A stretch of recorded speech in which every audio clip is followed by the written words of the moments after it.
வணக்கம். நீலமலை தொலைக்காட்சியின் நகர்வளப்பகுதி செய்திகளை வாசிப்பது மலைகளின் அரசி உங்கள் நீலமலை அன்பில். இன்றைய நகர்வளப்பகுதியில் நாம் காணவிருப்பது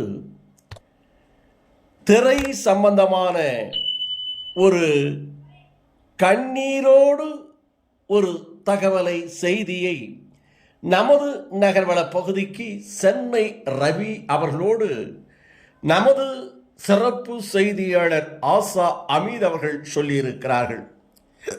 அதனை நமது செய்தியாளர் ஒளிப்பதிவாளர் எடிட்டர் பிரசாத் அவர்கள் நேர்த்தியாக செய்தியாக அமைத்திருக்கிறார்.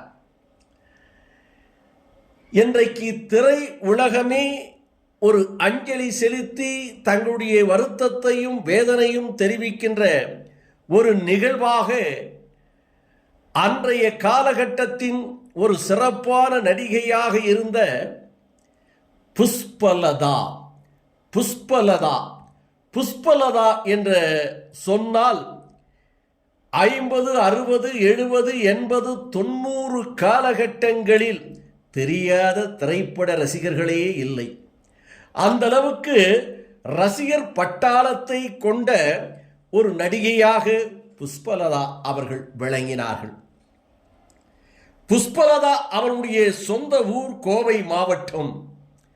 அந்த கோவை மாவட்டத்திலே 8 குழந்தைகளில் இவரும் ஒருவராக அவருடைய பெற்றோர்களுக்கு பிறந்தவர். கத்தோலிக் கிறிஸ்துவ மதத்தைச் சேர்ந்த புஷ்பலதா அவர்கள் படிக்கின்ற காலத்திலே நாட்டியத்தை கற்று அந்த நாட்டியத்தின் மூலமாக இவர் நாடகங்களிலே நடிப்பதற்காக ஆரம்பித்தார். அவருடைய தந்தையினுடைய தொழில் அலுமினியம், சில்வர் பாத்திரம், பித்தளை பாத்திரங்களை தயாரித்து விற்பனை செய்யக்கூடிய ஒரு தொழிலை செய்து வந்திருந்தார். 8 பிள்ளைகள், 6 பெண் குழந்தைகள், 2 ஆண் குழந்தைகளோடு அவருடைய வருமானம் போதாத காரணத்தால் அந்த வியாபாரமும் தடைபடும் ஒரு நிலை ஏற்பட்டதின் காரணமாக குடும்பத்தை காப்பாற்ற அன்றைக்கு தன்னுடைய நாட்டியத்தின் மூலமாக நாடகத்தில் நுழைந்தார். புரட்சி தலைவர் பொன்மனச் செம்மல் கொடுத்து கொடுத்து கரம் சிவந்த எங்கள் தங்கம் எம்ஜிஆர் அவருடைய நாடக குழுவோடு இவருக்கு தொடர்பு ஏற்பட்டது. அந்த தொடர்பின் அடிப்படையிலே இவர் புரட்சி தலைவர் மக்கள் திலகத்தினுடைய நாடக கம்பெனியிலே இணைந்தார். இணைந்து அதிலே தன்னுடைய நாடக பயணத்தை தொடங்கினார். அந்த நாடக பயணத்தை தொடங்கி பிறகு புரட்சி தலைவர் நடித்த மந்திரிகுமாரி என்ற திரைப்படத்தில் வில்லனாக நடித்திருக்கக்கூடிய ஒரு நடிகர் எஸ்.ஏ. நடராஜன் மந்திரிகுமாரி என்ற திரைப்படத்தில் களவும் ஒரு கலைதானே என்று சொல்லுவார். எம்.என். நம்பியார் அவர்கள் மகனே, திருடுவது குற்றம், கொள்ளைக்காரனாக திரிவது பாவம் என்று சொல்லுவார். அப்பா, நீங்கள் தானே சொல்லியிருக்கிறீர்கள், களவு என்பதும் ஒரு கலைதானே என்று அந்த பாணியில் அழுத்தமாக திருத்தமாக வசனத்தை பேசிய எஸ்.ஏ. நடராஜன் அவர்கள், அவரும் கோவை மாவட்டத்தைச் சேர்ந்தவர்.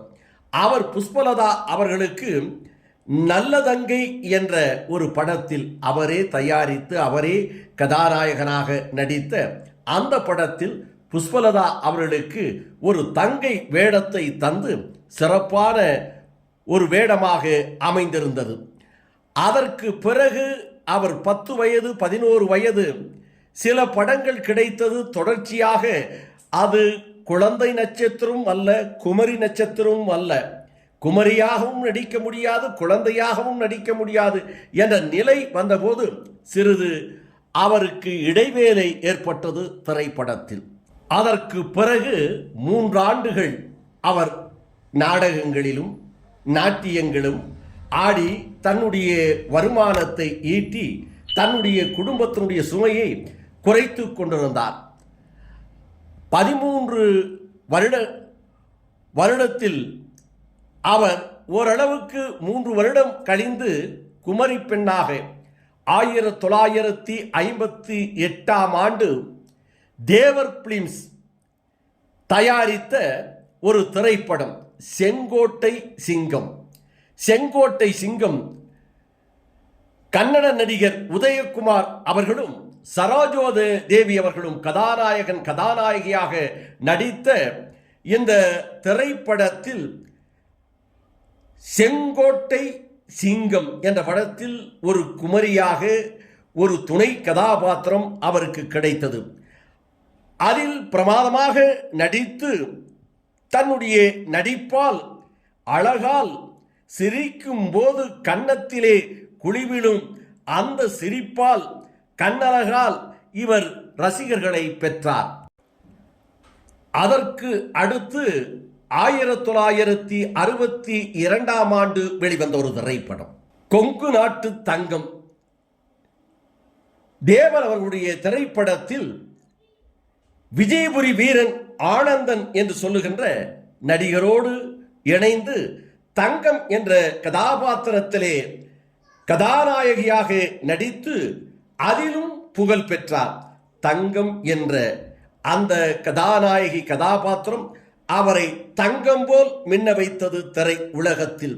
அவருடைய நடிப்பு ஆற்றலும் அழகும் சிஎல் ஆனந்தன், விஜயபுரி வீரன் ஆனந்தன் என்று சொல்லுவார்களே, அவருக்கு ஜோடி பொருத்தமாகவும் சிறப்பாகவும் இருந்தது. அதிலும் தேவர் படம் அல்லவா, MA திருமுகத்தினுடைய இயக்கத்தில் வெளிவந்த அந்த திரைப்படத்தில் சிறப்பாக நடித்திருப்பார். அதனை அடுத்து AVM மெய்யப்ப செட்டியார் அவர்கள் தயாரித்த பணம் பந்தியிலே என்ற ஒரு திரைப்படம். அந்த திரைப்படத்தில் இலட்சிய நடிகர் SS ராஜேந்திரன், விஜயகுமாரி என்று பல முன்னணி நடிகர்கள் நடித்து அவர்களோடு இணைந்து புஷ்பலதா அவர்களும் 3 கதாநாயகிகளிலே ஒரு கதாநாயகியாக நடித்து தன்னுடைய நடிப்பை வெளிப்படுத்தி பணம் பந்தியிலே என்ற படத்தின் மூலமாக அவர் பலரால் போற்றப்பட்ட ஒரு நடிகையாக பணம் புகழ் வரும் ஒரு நிலைக்கு அடைந்தார். அதனை அடுத்து செங்கமல தீவு என்ற ஒரு படம், அதிலும் இவர் இடம்பெற்றிருந்தார். அதனை தொடர்ந்து சாரதா என்ற திரைப்படத்திலும் இவருடைய நடிப்பு பேசப்பட்டது. அதனை அடுத்து போலீஸ்காரன் மகள் என்ற ஒரு திரைப்படம், சிறப்பான ஒரு கதாபாத்திரம் அம்மா புஷ்பலதா அவர்களுக்கு. அதை தூள் கிளப்பி நடித்திருப்பார். அதனை தொடர்ந்து பல படங்கள் இவருக்கு வர தொடங்கின. போலீஸ்காரன் மகள் என்ற திரைப்படத்தில் பாலாஜி அவர்கள் கதாநாயகனாக நடித்திருப்பார். புஷ்பலதா அவர்கள் அவருக்கு முறைப்பெண்ணாக நடித்திருப்பார். அந்த இடத்தில் ஒரு பாடல் ஒன்று வரும். அந்த பாடலுக்கு புஷ்பலதாவினுடைய அந்த நாணத்தால் முகம் சிவக்க நாணி கோணி நடித்திருப்பார்.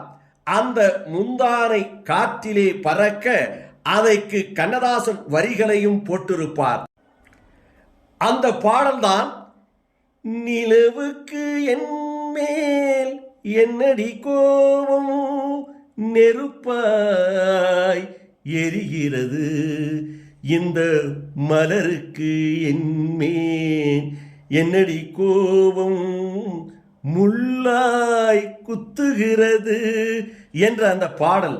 அந்த பாடலிலே அந்த தாவணி பறக்க அதற்கும் கண்ணதாசன் வரிகளை போட்டு இன்றைக்கு அந்த பாடல்கள் திரைப்படங்களில் வந்தாலும் சரி அல்லது ரேடியோவில் ஒலித்தாலும் சரி, நமக்கு புஷ்பலதா அம்மாவனுடைய அந்த நாணல் கோணல், அந்த நாணி சிரித்து கன்னத்திலே குழிவிடுகின்ற அந்த காட்சிதான் இன்றைக்கும் நமது கண்களிலே ஓடும்.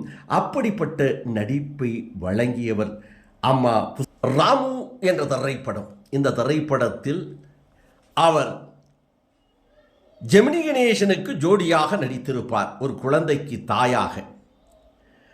அந்த ராமு என்ற திரைப்படத்தில் சிறிது நேரம்தான் புஷ்பலதா அம்மா அவர்கள் தோன்றியிருப்பார்கள். அந்த சிறிது நேரம் என்றாலும் அந்த கதையை கொண்டு செல்லும் நாயகியாக நடித்திருப்பார்கள். அது மட்டுமல்லாமல் ஒரு குழந்தைக்கு, ஒரு பையனுக்கு தாயாகவும் நடித்திருப்பார். அதில் ஒரு பாடல் வரும், பச்சை கிளி ஒன்று இச்சை மரம் 2 என்ற பாடல் புஷ்பலதா அவர்களும் ஜெமினி கணேசன் அவர்களும் பாடுவதாக அந்த திரைப்படத்தில் அமைந்திருக்கும். அந்த பாடல் இன்றைக்கு கேட்டாலும் நமக்கு நினைவுக்கு வருவது அந்த அழகிய கண்கள், சிரித்தால் கன்னத்தில் குழிவிடும் அந்த தாமரை போன்ற முகம் கொண்ட அம்மா புஷ்பலதா அவருடைய முகம்தான் நம் நினைவுக்கு வரும். இதனைத் தொடர்ந்து 1970ஆம் ஆண்டு வெளிவந்த திரைப்படம். கிருஷ்ணன் பஞ்சு அவர்கள் இயக்க, முரசொலி மாறன் அவர்கள் தயாரிக்க, கதை வசனம் எழுத, அந்த திரைப்படத்தில் புரட்சி தலைவர் மக்கள் திலகம் பொன்மனச் செம்மல் கதாநாயகனாகவும், கதாநாயகியாக கலைச்செல்வி அன்றைய புரட்சி தலைவி அம்மா அவர்கள் கதாநாயகியாகவும் இருவரும் இணைந்து நடித்திருப்பார்கள். அந்த திரைப்படத்தில் மக்கள் திலகத்தினுடைய தங்கையாக புஷ்பலதா அம்மா அவர்கள் தோன்றியிருப்பார். 1970ஆம் ஆண்டு வெளிவந்த எங்கள் தங்கம் என்ற திரைப்படத்தில். அந்த திரைப்படத்தில் அவருக்கு கணவனாக அவரோடு இணைந்து ஏவிஎம் ராஜன் அவர்கள் நடித்திருப்பார்கள். அந்த திரைப்படம் சிறப்பான ஒரு திரைப்படமாக 1970ஆம் ஆண்டு வெளிவந்து முரசொலி மாறன் அவர்கள் தயாரித்த வெற்றி திரைப்படமாக எங்கள் தங்கம் வந்தது. அந்த எங்கள் தங்கம் திரைப்படத்தில் மக்கள் திலகத்திற்கு தங்கையாக நடித்து தன்னுடைய நடிப்பை அழகாக வெளிப்படுத்தியிருப்பார். அதிலும் அவர் ஒரு குருட்டு பெண்ணாக அண்ணனுக்கு தங்கையாக நடித்திருப்பார். அந்த குருட்டு பெண்ணின் மீது அண்ணனாக நடித்திருக்கின்ற புரட்சி தலைவர் மிகுந்த பாசத்தையும் அன்பையும் வைத்திருப்பார். அப்படிப்பட்ட கதாபாத்திரத்திலே நடித்து மக்கள் மத்தியிலே புகழை பெற்றார். எப்படி தன்னுடைய நடிப்பை அம்மா புஷ்பலதா அவர்கள் வெளிப்படுத்தி வந்திருந்த வேளையில் இவரை கவிஞர் கண்ணதாசன் தாயே உனக்காக என்ற ஒரு திரைப்படம், அந்த திரைப்படத்தில் சிவகுமார் அவருடைய காதலியாக, முறை பெண்ணாக, இராணுவத்தில் பணிபுரியக்கூடிய சிவகுமார் வருகையை எண்ணி காத்திருக்கும் ஒரு காதலியான கதாபாத்திரத்திலே சிறப்பாக அந்த தாயே உனக்காக என்ற திரைப்படத்தில் நடித்து புகழை பெற்றிருப்பார். இவர் நடிப்பின் மீது அபாரமான நம்பிக்கை கொண்டிருந்த கவியரசு கண்ணதாசன் அவர்கள் அன்றைய தினம் அவரை வானளவு புகழ்ந்தார் என்ற ஒரு பத்திரிகை செய்தியெல்லாம் உண்டு என்று தெரிய வருகிறது. இப்படி நடித்து கொண்டிருந்த அம்மா புஷ்பலதா அவர்கள் 80 காலகட்டத்திலே கதாநாயகி தங்கை என்ற கதாபாத்திரத்தை தாண்டி தாய் என்ற கதாபாத்திரத்திலே நடிக்க வேண்டிய சூழல் ஏற்பட்டது. அப்படி தாயாக நடிக்க வேண்டிய சூழலில் தாயாகவும் பல படங்களில் நடித்திருப்பார். அதில் சொல்லத்தக்க ஒரு படம் வசந்த மாளிகை. நடிகர் திலகம் சிவாஜி கணேசனோடு தங்கையாக, ஜோடியாக, இன்னும் பல்வேறு கதாபாத்திரங்களை நடிகர் திலகம் சிவாஜி கணேசனோடு நடித்த அம்மா புஷ்பலதா அவர்கள் வசந்த மாளிகை என்ற திரைப்படத்தில் நடிகர் திலகம் சிவாஜி கணேசனை குழந்தை பருவத்திலே இருந்து வளர்க்கின்ற வளர்ப்பு தாயாக அருமையாக நடித்திருப்பார். அந்த வசந்த மாளிகை திரைப்படத்தில் இவருடைய கதாபாத்திரத்தை நீக்கிவிட்டு அந்த படத்தையே முழுமைப்படுத்த முடியாத நிலைக்கு அந்த வசந்த மாளிகை திரைப்படத்தில் அம்மா புஷ்பலதாவினுடைய கதாபாத்திரம் அமைந்திருக்கும். அந்த கதாபாத்திரத்திற்கும் சிறப்பாக மெருகூட்டி தன்னுடைய நடிப்பால் அழகூட்டி இருப்பார். அவரை சுட்டு வீழ்த்தும் காட்சியிலே அவர் ரத்தம் சிந்தி கீழே விழுகின்ற அந்த காட்சி இன்றைக்கும் நமது கண் முன்னாலே அந்த வசந்த மாளிகை என்ற திரைப்படத்தின் மூலமாக புஷ்பலதா அம்மாவுடைய நடிப்பை பார்த்திருப்போம், புகழ்ந்திருப்போம். அப்படிப்பட்ட நடிப்பை வழங்கிய அம்மா புஷ்பலதா அவர் இதனைத் தொடர்ந்து அம்மா கதாபாத்திரங்களிலே பல்வேறு திரைப்படங்களிலே நடித்திருப்பார். கமலஹாசனுக்கு அம்மாவாக சிம்லா ஸ்பெஷல் என்ற திரைப்படத்திலும், அதை போல கல்யாணராமன் என்ற திரைப்படம், இரு வேடங்களில் நடித்திருப்பார் கமலஹாசன். அந்த இரு வேடங்களிலே நடித்த இரு மகன்களையும் பெற்றெடுத்த தாயாக அம்மா புஷ்பலதா அவர்கள் நடித்திருப்பார்கள். ஒரு மகனை அப்பாவிடமும் இன்னொரு மகனை தானும் எடுத்து வளர்க்கின்ற காட்சியிலே நடித்திருப்பார். அந்த நடிப்பில் அவர் இரண்டாவது மகனாக இருக்கின்ற கூடிய மகனை இவர் வளர்த்தி கொண்டிருப்பார். அவருக்கு பேய் என்றால் பயம் இருக்கும்.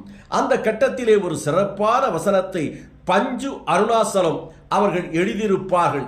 எதற்கும் பயப்படாத உனக்கு எப்படியடா இந்த பேயினுடைய பயம் வந்தது, இந்த பேயினுடைய பயம் உன்னை விட்டு போகாதா என்ற ஒரு வசனத்தை பேசுவார். அந்த வசனம் இன்றைக்கு நம்முடைய காதுகளிலே ஒலித்துக் கொண்டிருக்கும் அம்மா புஷ்பலதா அவருடைய அந்த வசனம். இப்படி நடித்து வந்த அம்மா புஷ்பலதா அவர்கள் எந்த வேடம் கொடுத்தாலும் அந்த வேடத்தை கச்சிதமாக கணக்காக செய்யக்கூடிய ஒரு சிறப்பான நடிகையாக விளங்கி கொண்டிருந்ததனால் அன்றைய காலகட்டம் கமலஹாசன் நடித்த சகலகலா வல்லன், அந்த சகலகலா வல்லனிலே ஒரு வில்லியான தாயான கேரக்டர் இந்த புஷ்பலதா அம்மா அவர்களுக்கு கொடுக்கப்பட்டிருக்கும். அதையும் திறமைப்பட சிறப்பாக அழகாக செய்திருப்பார். அதை போல டௌரி கல்யாணம் அந்த திரைப்படத்திலும் இவருக்கு வில்லி போன்ற ஒரு கதாபாத்திரம், அந்த வில்லி போன்ற கதாபாத்திரத்தையும் தன்னுடைய நடிப்பாற்றத்தால் சிறப்பாக நடித்து அதையும் புகழ் சேர்த்திருப்பார். இப்படி நடித்து கொண்டிருந்த புஷ்பலதா அவர்களுக்கு காலப்போக்கில் திரைப்படத்தினுடைய வாய்ப்புகள் குறைந்தது. இதை போல ஏவிஎம் ராஜன் அவர்களும் திரைப்பட வாய்ப்புகள் குறைந்தது. இவர்களுக்கு இரண்டு மகள்களிலே ஏவிஎம் ராஜன், புஷ்பலதா இந்த தம்பதிகளுக்கு 2 குழந்தைகள். இவர்கள் திருமணமே ஒரு சிறப்பான திருமணமாக இருந்தது. ஏவிஎம் ராஜன் அவர்கள் இந்து மதத்தை சேர்ந்து மாரியம்மா முருகன் பக்தராக திகழ்ந்து கொண்டிருந்தவர். இவரோ கிறிஸ்தவ வகுப்பை சேர்ந்தவர் புஷ்பலதா அவர்கள். புஷ்பலதா அவர்களும் மதத்தை மாறி மதத்திற்கு மேலே அன்பு செலுத்தி இவருடைய காதல் அவர் இருவர்களையும் மதத்தை ஒழித்து மனம் இரண்டாக இணைந்து அது திருமணத்தில் முடிந்தது. அந்த திருமணம் எப்படி நிகழ்ந்தது என்று சொன்னால், ஏவிஎம் அவர்கள் தயாரித்த திரைப்படம் அவளும் பெண்தானே என்ற ஒரு திரைப்படம். அந்த திரைப்படத்தில் கிருஷ்ணன் பஞ்சு அவர்கள் தயாரிக்க கருநிறம் கொண்ட பெண்ணாக விஜயகுமாரி அவர்கள் நடித்திருப்பார். எஸ் ராஜேந்திரன் லட்சிய நடிகர் SSRக்கு ஜோடியாக. அந்த திரைப்படத்தில் இன்னொரு நாயகனாக ஏவிஎம் ராஜன் அவர்கள் நடித்திருப்பார்கள். அந்த ஏவிஎம் ராஜனுக்கு இவர் ஜோடியாக நடித்திருப்பார். அதிலும் ஒரு அழகான பாடல் இருவருக்கும் வரும். ஏமாற சொன்னதும் நானோ ஏமாற்றம் தானோ, லெஃப்ட் ரைட் என்று ஒரு அழகான பாடல் ஏவிஎம் ராஜன் அவர்களுக்கும் புஷ்பலதா அவர்களுக்கும் அமைந்திருக்கும். அந்த முதல் படத்தில் இணைந்தவர்கள் சில திரைப்படங்களில் அவர்களுக்கு ஜோடியாக இணைகின்ற வாய்ப்பும் கிடைத்தது. இந்த ஜோடி அருமையான ஜோடியாக இருக்கிறது, ஏற்ற ஜோடியாக இருக்கிறது என்று பல தயாரிப்பாளர்கள் பல இயக்குனர்கள் அவர்களை ஜோடியாக நடிக்க வைத்தார்கள். அதுவே அவர்களுக்கு இணைகிறதற்கும் திருமணத்தில் முடிவதற்கும் ஒரு முடிவாக அமைந்தது என்று சொன்னால் அது மிகையாகாது. எப்படியோ இருவருக்கும் திருமணம் மதத்தை கடந்து மனம் இணைந்து திருமணம் முடிந்து 2 பிள்ளைகளுக்கு தாயும் தந்தையும் ஆனார்கள். 2 பிள்ளைகளில் மூத்த மகள் மகாலட்சுமி, மகாலட்சுமி பார்ப்பதற்கு புஷ்பலதாவை போல அழகும் மெருகு ஊட்டிய ஒரு அழகு மங்கையாகவே திகழ்ந்தார். அவரையும் தேனி என்ற ஒரு திரைப்படத்தில் கதாநாயகியாக நடிக்க வைத்தார்கள். அந்த படம் சுமாராக ஓடியது. பிறகு சில படங்களில் நடித்தார் மகாலட்சுமி. தமிழில் குறைவாக நடித்திருந்தாலும் தெலுங்கு, கன்னடம் என்று பல திரைப்படங்களில் கதாநாயகியாக சிறப்பாக ஏவிஎம் ராஜன், புஷ்பலதா அவர்களுடைய மூத்த மகள் மகாலட்சுமி நடித்து ஓரளவுக்கு சிறப்பான நடிகை என்று வந்திருந்த நிலையில் இப்படி போய்கொண்டிருந்த சுகமான வாழ்க்கையில், இன்பமான வாழ்க்கையில் அவர்கள் தன்னுடைய மகளை இன்னும் சிறப்பாக கன்னடம், தெலுங்கு என்று புகழ் பெற்றிருந்தாலும் இவரை தமிழில் சிறந்த ஒரு நடிகையாக மாற்ற வேண்டும் என்று அர்ஜுனன், கார்த்திக் போன்றோர்களை வைத்து நன்றி என்ற ஒரு திரைப்படத்தை எடுத்தார். கார்த்திக், மகாலட்சுமி, அர்ஜுனன், நளினி என்ற ஜோடியோடு இந்த படம் எடுக்கப்பட்டது. இந்த படத்தை ராமநாராயணன் என்ற நடிகர் ராமநாராயணன் அவர்கள் இந்த திரைப்படத்தை இயக்கியிருப்பார். இந்த திரைப்படம் ஓரளவுக்கு சுமாராக இருந்தாலும் போட்ட முதலுக்கு நட்டமாக அமைந்துவிட்டதின் காரணமாக வாங்கிய கடன்களை எல்லாம் திருப்பி கொடுக்க முடியாத நிலைக்கு ஏவிஎம் ராஜனும் புஷ்பலதா அவர்களும் வறுமையின் நிலைக்கு தள்ளப்பட்டார்கள். அப்படி தள்ளியதின் காரணமாக பல சிரமத்திற்கு இணைந்து துன்பத்திலே அவர்கள் திகழ்ந்த போது அவர்களுக்கு கிடைத்த ஒரு வாய்ப்பு வறுமையோ வாட்டுகிறது, கடன் சுமையோ தங்களை அழுத்துகிறது என்ற நிலையில் இந்து மதத்தை சேர்ந்த ஏவிஎம் ராஜன் அவர்கள் பெந்தகோஸ் கிறிஸ்துவ மதத்திலே போதகராக தன்னை இணைத்துக் கொண்டு அந்த போதகர் என்ற நிலையிலே தன்னுடைய மனக்கவலைகளை எல்லாம் மறந்து தன்னுடைய பிள்ளைகளையும் தன்னுடைய மனைவியையும் அந்த பெந்தகோஸ் சபைக்கு அழைத்து சென்று ஓரளவுக்கு கவலைகளை மறந்து வாழ்க்கை ஓடிக்கொண்டிருந்த வேளையில் இன்றைக்கு 2025 ஆண்டு பிப்ரவரி திங்கள் அம்மா புஷ்பலதா அவர்கள் இயற்கையை ஏந்தினார் என்ற வருத்தமான செய்தியை நமது செய்தியாளர்கள் சென்னையிலிருந்து தந்திருக்கிறார்.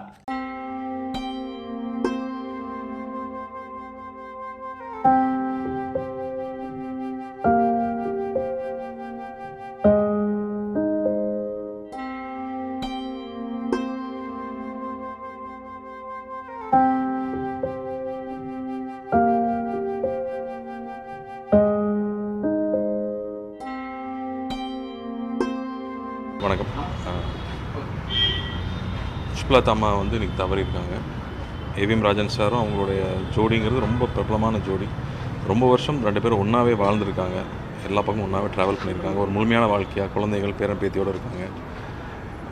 வயசு மூப்பினால் அவங்க காலமாக இருக்காங்க. அவங்க ஆத்மா சாந்தி அடையணும்னு வேண்டிக்கிறோம். நடிகர் சங்கம் பக்கத்துலேயே இருக்கிறதுனால அடிக்கடி வந்து ஐயாவை பார்த்துக்கிறேன்னு சொல்லியிருக்கேன். கண்டிப்பாக வாங்கன்னு சொன்னாங்க. எப்பவுமே அக்கறையோடு இருக்கிறவங்க. ஸோ அவங்க பிரிஞ்சதில் பெரிய மன வருத்தம் உண்டு. அவங்க ஆத்மா சாந்தி அடையும். அம்மா புஷ்பலதா அவருடைய புகழை நாம் சொல்லணும். அதே நேரத்தில் அவர் சாதனைகளை பட்டியலிட வேண்டும். அதை போல அவருடைய மறைவுக்கும் அஞ்சலி செலுத்த வேண்டும் என்பதால் அவருடைய வாழ்க்கை வரலாற்றை ஓரளவுக்கு தொட்டு அவருடைய புகழை சொல்லி அவருடைய இறுதி காலகட்ட வாழ்க்கையின் இறுதி கட்டத்தையும் எடுத்து வைத்து இன்றைக்கு இந்த நிகழ்ச்சியை நமது நீலமலை தொலைக்காட்சியின் மூலமாக நமது செய்தியாளர் ஆசா அமீத் அவர்களும் சென்னை ரவி அவர்களோடு இணைந்து வழங்கியதை நமது செய்தியாளர், ஒளிப்பதிவாளர், எடிட்டர் திரு பிரசாத் அவர்கள் இந்த சம்பவங்களை எல்லாம் இணைத்து ஒன்று திரட்டி புஷ்பலதா என்ற 50-60 காலகட்டங்களில் அற்புதமான நடிகையாக 70-75 காலகட்டத்தில் தாயாக, பாட்டியாக என்று பல வேடங்களை தொட்ட அம்மா புஷ்பலதாவினுடைய புகழையும் அவர் இன்றைக்கு மறைந்ததற்காக நீலமலை தொலைக்காட்சியினுடைய கண்ணீர் அஞ்சலியும் ஒன்று திரட்டி சிறப்பாக தொகுத்து எந்தெந்த இடத்தில் எந்த காட்சிகளை போட வேண்டுமோ என்று போட்டு ஒரு சிறப்பான ஒரு அஞ்சலியை செலுத்தியிருக்கிறார் என்று தெரிவித்து நமது செய்தியாளர்களோடு வணக்கம் கூறி விடைபெறுவது என்றென்றும் உங்கள் நீலமலை. அன்பில்